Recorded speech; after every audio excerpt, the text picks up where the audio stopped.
Good morning, good morning. May bukas sa atong ma'am, sir. May bukas sa inyo tanan. Mga kabataan, mga gwapo-gwapa na mga estudyante sa Lisda. Inapod amin. So, di ka maglangan, hindi nga kabuntagon, sa ni ka kabuntagon na dasa sa Diyos. Dilit na na, nakamata, karong panahon na. Ang mga tao na pagmata nila, wa na yun bukang mata. Pagkaroon, salamat sa Ginoo na naka-eskwela mo, abot mo sa eskwelahan na healthy. Amen? Mauna yung grasya sa Ginoo. So kinatong kinabuhi, ato ning ipasalamat yun sa Ginoo. Anyway, isa na kadulong sa atong topic last month, dito po. Ha? Nain nakadungdong? Wala yun, no? Salamat kaya na ay napit na lit. Atong ulatong gamay. Ano po ka? Okay, good morning once again. This morning I'll be talking about the Father's love. See with me, Father's love. Kitang tanan atong nabati yun sa tapagmahal pagpangga sa atong mga ginikanan. Pinoon? Buntag sa iyo, pagmata ninyo, andam na inyong pamahaw. Pinoon? Pero mas dito itong pagmata ni mga pag-ipapa, kamo na nag-andam sa pamahaw. Kasi nagbuhat anak, patas ka mo. Nagkamoy ni mata sa iyo, kamo mo ginaglutok sa iyo. Kayo mo eskwela. Mga buhutay kayo ng mga estudyante. Amen? Hallelujah. Now, okay, lesson. Now, atong text karon found in the book of Romans. Common nga verse kayo ni. Romans chapter 5 verse 8. God demonstrated His great love. Though we are sinners, but Christ died for us. Are you with me? Try to imagine Christ Jesus died for us. Kinsa man ka napakamatyan o Kristo. Christ means Messias or Savior. Na si Jesus maoy nagbural para nimo. Now listen, kitang tanan na sayot na mo'y perfect na to. Tinood? Bisan pag ang imong ngalan perfecto, masalay po diya po yung imong apelyido. Tinood? So kitang tanan, makasasala ta. Hinugdumi, na walay usa nato makabayad sa itong sala. Kaya kitang tanan sinners. Di ta kabayad sa itong sala. In other words, kitang tanan, kandidato ta nato sa pagkahinugman. Wala yung paglaom ng tao. Kitang tanan, kandidato ngadto sa kalaglagan. Apan salamat ta sa gugma sa Dios. Amen? See with me, Father's love. Father's love. Ang gugma sa amahan, dili sa gusto ng iyang anak mapahamak. O sa'yo Bisaya sa mapahamak. Ha? Ada?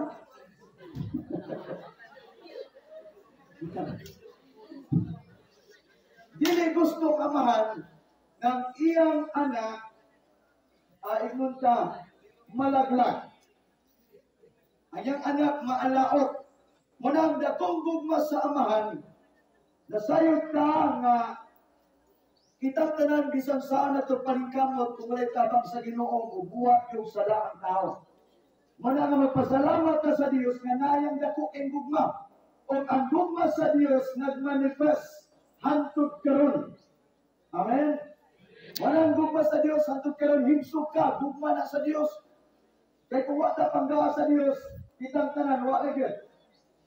Kitang tanan, alaot na. Kitang tanan, guba na niya itong kinabuhi. Apan salamat sa Ginoo, siyang dakong gugma. Now, ang gugma sa Diyos, yung gidemonstra, pinagi sa usap ka demonstrasyon sa sakripisyo. Na siya nagpakamatay dito ibabaw sa cross, aron lukaton ang atong sala. Naon sa may rason, nga gibuhat man sa Diyos, una, aron nga mapasaylo o mahinduan ang atong sala. To forgive and to wash out our sins. Ikadua is to make us His own children. To be His own, aron mahimutang anak sa Diyos. And the last one is to give us eternal life. Now listen mga katanong. Mauni ang benepisyo sa dako ang gugma sa Diyos nato sa tanan nga mutuo sa tanan nga mudawat sa iyang gugma. Ang gugma sa agmahal iyang gilimonstra. Pinaagi kay Jesus dito sa cross. Amen. Ang pangutana karon, ituo ba ka itong kamatay ni Jesus sa cross? Imo ba itong gidawat? Kaya kung wala si Jesus nagbayad, nakitang tanan, as I said, kandidato ka sa pagkalaglag. Kaya in the first place, kita kabayad sa itong sala. Muna nga si Jesus ang mihural dito sa cross. Ingon gali si Jesus, amahan ko, pasayloa sila, kaya sila na side silang gibuhat. Kaya bisa na itong panahon na ang mga Pariseo, mga Saduceo, dili yun na gimutuon niya na siya ang Mesiyas, na siya ang Savior. Manahantod karon daghan dito sa Israel nga mga Hudyo di pagyapon mo tuo. Pero salamat sa Ginoo nga duna na mga Hudyo sa karon na nagwali sa pulong sa Dios kay ilang na encounter si Jesus. Kay kung di na to encounter si Jesus, di yun na to siya mailhan. Muna nga na word aron nga ma-ignite atong faith, aron nga kita ma-open up ang atong una-una kasing-kasi aron na-encounter na itong gugma sa Ginoo. Mga batanon, paminaw. Gusto sa Dios na ato siyang mailhan. Sa asang paagi, di nilang kay Mingkang kailaman ko anak, sir, kay gisugyan ko ni Lolo, ni Mama o ni Lula. Now, ang pag-ilan nato sa Dios personal, sa asang paagi, sa iyang pulong. Nabay Bible ang iyong mga cellphone? O sa iyong ipang-download niya? Downloadin ang Bible, kasi mga email na tanan. Downloadin ang Bible. Kaya ang Bible, usanin sa pinaka-importanting subject na to. Di ba na yung subject niyo English? Na yung subject na math? Wala ka na sa ng Bible, morning ultimate subject na to, aron nga kita makailan Diyos. How could we say that we know God without even knowing the scriptures? Without even knowing the biblical principle, how to get to know God, how to obtain life eternal. Di ta kasulog langit, not unless masayod ka sa iyang pulong. Are you with me? Kaya ang pulong, Diyos, ibalas, man, ditulo na po dito ang John 1 verse 1, in the beginning was the Word. Amen? Sa sinugdan ng pulong, ang pulong uman ng Diyos, o ang pulong what? Diyos. Ito palpakan si Jesus. Kaya sa ang pulong, Diyos. So, dito ka kaila sa Ginoo. Gawas lang kung na-Bible imong cellphone. Na-Bible imong balay. Sige ka basa ang mga comics, mga uban ng mga libro. Walay basa-basa siyang pulong. Mubasa ta siyang pulong, kay dito ka kaila sa Diyos. Gawas kung ikaw ay panahon sa iyang pulong. Hinumduming ang pulong, Diyos. Atong palagpakan ng pulong sa Diyos. Now, how to demonstrate our love towards God? Galing mo ng Bible sa Mark 12, verse 13 to verse 31. Ngay gugma ang Ginoo sa tibuok nimong kalag. And thou shalt love the Lord thy God with all thy soul, with all thy mind, and with all thy strength. And 31. And the second is like, namely this, thou shalt love thy neighbor thyself. There is none other commandment greater than this. Wala kay lain mas labaw pang suko. Gawas lang sa paghigugma sa imong isikataw sama sa imong kagalingon. Are you with me? Ang tinuod o ang dako nga sugo, the last and final command of the Lord is to love the Lord with all your soul, with all your strength, with all your mind. Are you with me? And with all your heart. Kamu, pitilan ninyo ito nakauyab na. Di ba mo iwan yung ka nga, gigugma sa yung maayo sa tibuok na itong kasing-kasing. Ngayon nilang babae po, gigugma po ka na ko sa tibuok na kong kalang. Na okay man ang magkahigugmaay po, pero mapatanon, dili pa panahon. Ang amay niyo higugmaon karon, ang Ginoo.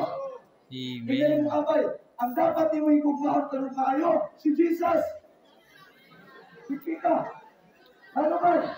Kay si Jesus na ay kadahom muhatag sa ninyot nimong kaugmaon. Now, saan na ito ini pag-demonstrate? Una, na ay word na love, still the word love. L-O-V-E. Now, appreciate ninyo, by each letter from the word love. Now, first letter is L. Love God more than anything else. Love God more than yourself. Now listen, ingon si Jesus, galing na ibigay ni Jesus, if you love your daughter and your mother, husband and mother more than me, you are not worthy on me. Now try to imagine, kung higog man yung nato kung mama, papa, o kung mana ka, higog man yung mong asawa, labaw sa Ginoo, dili ta ang ngayon sa Ginoo. Galing ingon po si Jesus sa Matthew 16, verse 55, kung ikaw na ning kamot, luwasunin mo imong kagalingon, kawad-an kay noon. Apan kung ikaw kawad-an, sa imong kinabuhi tungod niya, makabaton kay noong kinabuhi. Now listen, manong kanaman ang statement ni Jesus. Si Jesus gali, ihatag niya yung kagalingon para nimo. Ikaw, makutanan ko, kaya pa nimo ihatag ng imong kinabuhi para sa Ginoo. Manong man ang tao, walay pa daw sa Ginoo, walay pag-akto, ginagaling mo ba sa Bible, dili kalimot o simbahan, kaya gigugman niya yung kagalingon, labaw sa Ginoo. Gigugman niya yung trabaho, labaw sa Ginoo. Gigugman niya ang kailayan, labaw sa Ginoo. So, tiyata mo, manubag tas Ginoo niya na. Kitang tanan ay gitawag ng accountability, simply accountability. Naatay tulubagon. Kahinom-lume, steward na daan yung pinabuhi. Dili ni ato. Inon, wala ni ato bisan jutay. Wala ato bisan gamay. Kining ka ng gipialam sa Ginoo, gipialam ng ka-steward ng kaanak. Mo kita na ngayon si Jesus, if you're trusting in little things, you will be trusted in much. You'll be trusted in much. Gusto ba tagsaligan ng dagkong utang? Amen? Makita sa Ginoo, nagpasaligan kay kagindog na kaumaon. Kay karon pagali estudyante pa lang, buutan na ka. Amen? Mga pinun-ano na ka. Buutan kasi yung panimalay. Buutan kasi eskwelahan.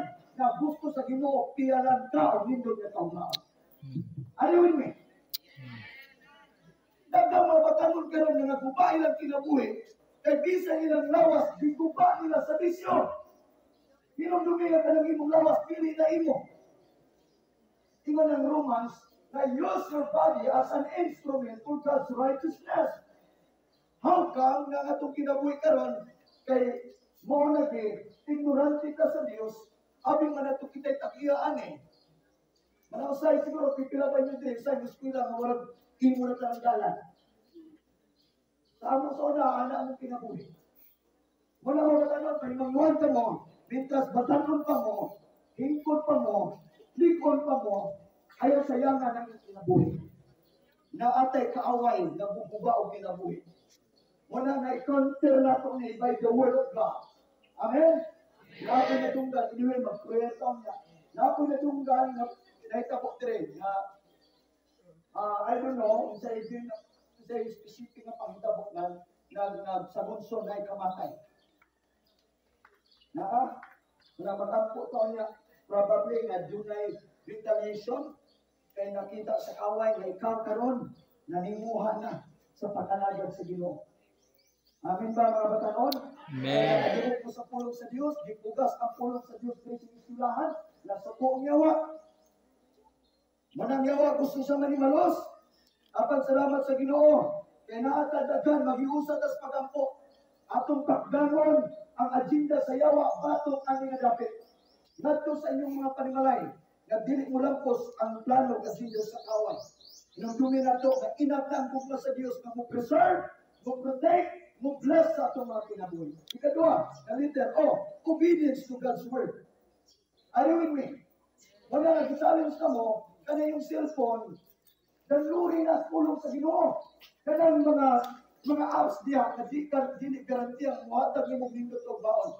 Muna yung patay mo. Mugubak sa imong future. So, obedience to God's word. So, ano yung pag-obedience sa Ginoo? Kung ang mga yung versikulo sa isa ka mo. Are you with me? Busabikan karon kinala na kay versikulo. Kung saan mo pag-depend sa imong kagalingon. As I said, ang pulong Diyos. Amen? So, wala na yung maka-preserve, maka-protect na to is the word of God. Kung gusto ka protection, you need God. You need His Word. Ikatulo, victory over sin. Ayun yung mga batanon. Kung saan kapag demonstrate sa atong gugma sa Ginoo, kinalan ang atong mind karon alert ka kanunay na din nasayo taon sa atong authority. Amen. We are the child of the living God. Ikaw na ikagahon. Yun ang Bible. He has given us the authority to trample down all the works of the enemies. And nothing enemies to hurt you. In what way? As long as you understood the word, you have the word, you have the rights, and you have the power to fight against with the enemies. Amen? In the Bible, sa James 4 verse 7, submit yourself unto God and resist the devil, and the devil shall flee from you. Wow! Hindot ka sa hindot ka. Now, how could you fight against the devil? When you submit yourself unto God. How could you fight against him without submitting yourself first? When you submit yourself unto God, then God Himself will live within you. And He will protect in you.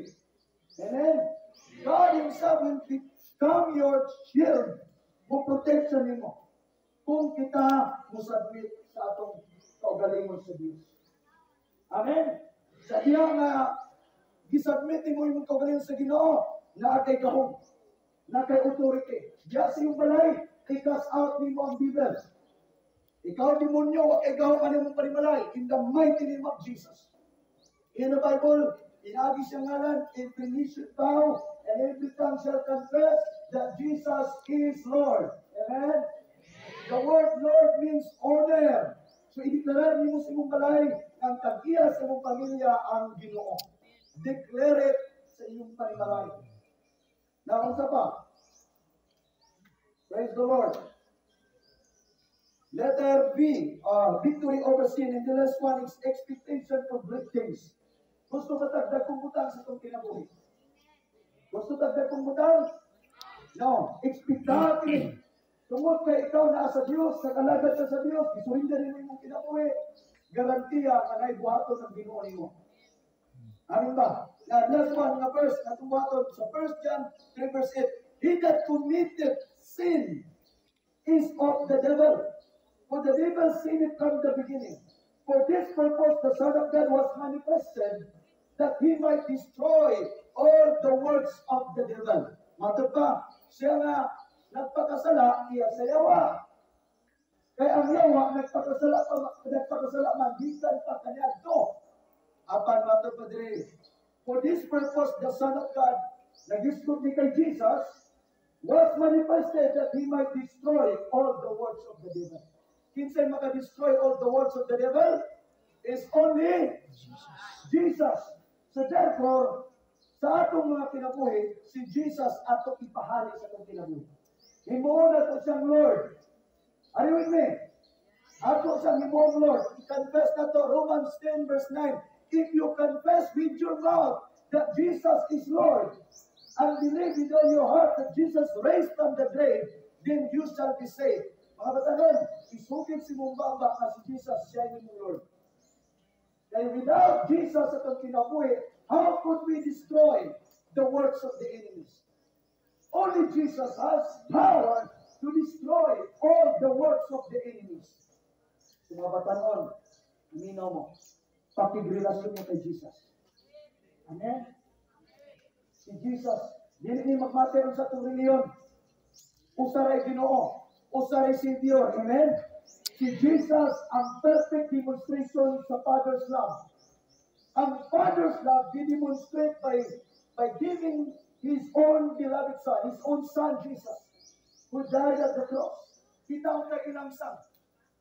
Si Jesus ang naghural para nimo. Si Jesus gitawag sa the ransom alang sa mga sala.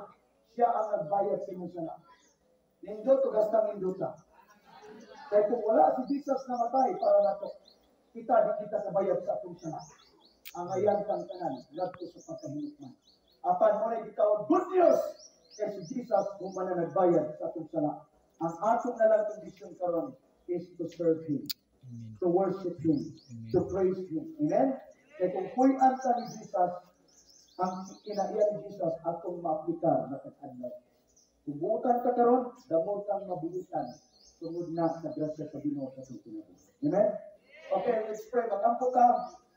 Ato yan po, no? Wala ko daw kinsa pamilya din. Mataas daw kamot ko namatyan.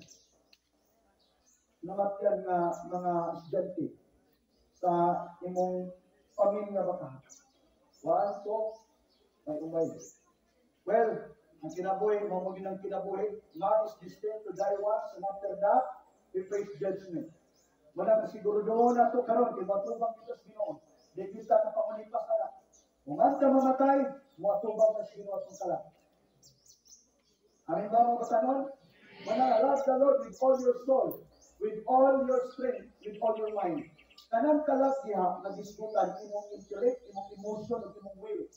Okay tayo, Jesus, man shall not live by bread alone, but in every word that proceeded out from the mouth of God. Ang imong kalat, doon ay pakaman mo sa pulong sa Ginoo. Kanang imong will. Kaya kung hindi mo na pakanon sa pulong sa Ginoo, magbuot ang imong will. Ikuman yung imong lawas, hoy, magbubog-bubog ka. Hoy, ayaw pagsimba, ayaw pag-ampo, mo na imong will. Paminaw nimo, ikaw na yung nagbuot. Sadyang imong will, ang imong intellect, i-fit nimo with the word of God. Ang kabubuton sa Ginoo, ang prevail sa imong kinabuhi. Walang kinabuhi, parang yung ang taon nila, posible babag ko na. Kaya kang baguon sa Ginoo. Kung i-fit nimo imong kalag sa pulong sa Ginoo. Amen? Yan mo ni pinaka-worst, pinaka-terrible. Kung tao mamatay, na wala na-fit up ang iyang soul with the word of God, wala pa rin matubang sa Ginoo. Kaninong natunggan ka rin, wala kong kalag.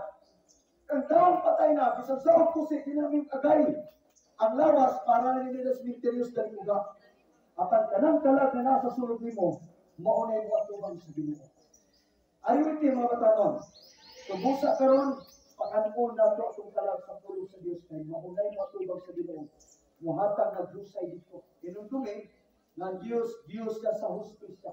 Kaya kung pwede palang unta, ng taong kriminal, na walay paghinusol, yung taong nakalagad sa Diyos, kaya parehas na silang malangit, kung saan nga klase ng Diyos? Injustice na ng Diyos. Apan siya ang Diyos sa hustisya. Amen? Siya ang Diyos sa hustisya. Manang na yung word, aron ang taong maka-realign siya nato sa kabubuton sa Diyos. Okay, piyong mong mata. Magsugit po ka mga pag-ampo. No? Nataling at istilahan na ito din eh. Naay anghel sa Ginoo, karon mo take charge in every corner aning na area. Deklarar na to na walay retaliation, ini demonic attack, ini demonic agenda na dili mo succeed sa iyang plano. Itang tanan mabios ka sa mga pagampo. There is power in prayer. Okay, i-open yung baba, deklarar niyo nga, isugit niyo nga si Jesus maoy hari aning naspilahan. Wala nila ay maghayaharian. Wala ay pwede mo pinitritan. Wala ay mo bubaan. Baba, declare sa mga pag-aba niyo. Declare niyo ang ngalan ni Jesus. Praise the Lord. Praise the Lord. Kuman ako ni pag-abo, Lord Jesus, ikaw ang hari. Nining among eskwelahan. Gikan karon. Akong idiklarar na ikaw ang Ginoo. Ini among eskwelahan. Ikaw ang Ginoo sa akong kinabuhi o sa akong panimalay. Lord Jesus, gikan karon akong gibadlong ang tanang plano sa kaaway. Batok ini eskwelahan. Batok sa akong kinabuhi. Batok sa akong pamilya. Lord Jesus, ipadala ka orasa ang imong mga warring angels na mo take charge sa among eskwelahan, sa akong kinabuhi, sa akong pamilya. Karong orasa, walay gahom ang spiritus kamatayon, batok sa akong pamilya, sa dili pagsaktong panahon. Lord Jesus, salamat sa taas ng kinabuhi o sa batong kusong matagkadlaw. Imo kong gamiton alang sa imong himaya. Lord Jesus, karong orasa, ang imong gamhanang dugo, magatabon, ini nga dapit, inuman sa akong pamilya. Lord Jesus, salamat sa imong gugma, na walay katapusan.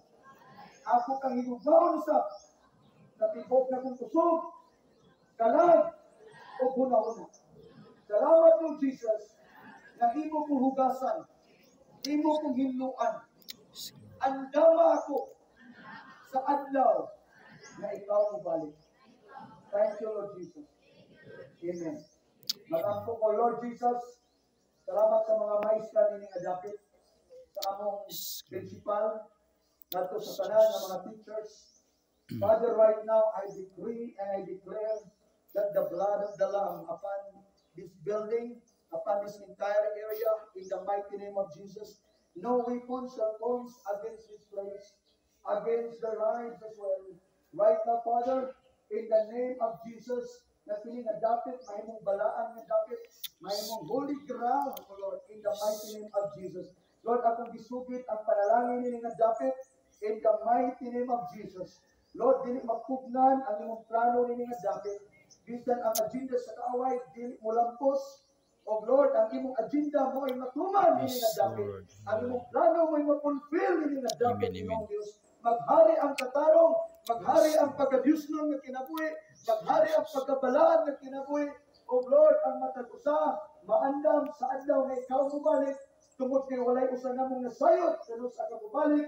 O Lord, nasay kami, na kami sa naghinapos na kapanahonan, na di kinanglan matag-usa namo, na magtagad kanimo o makigilasyon kanimo. Lord, you deserve all the glory and honor, sa pagpasalamat pagdahig, alang naman kanimo, sa ngalan ni Kristo Jesus nga mong Ginoo ang tanamiyon. Amen! Amen. Amen! Thank you and God bless you. Thank you,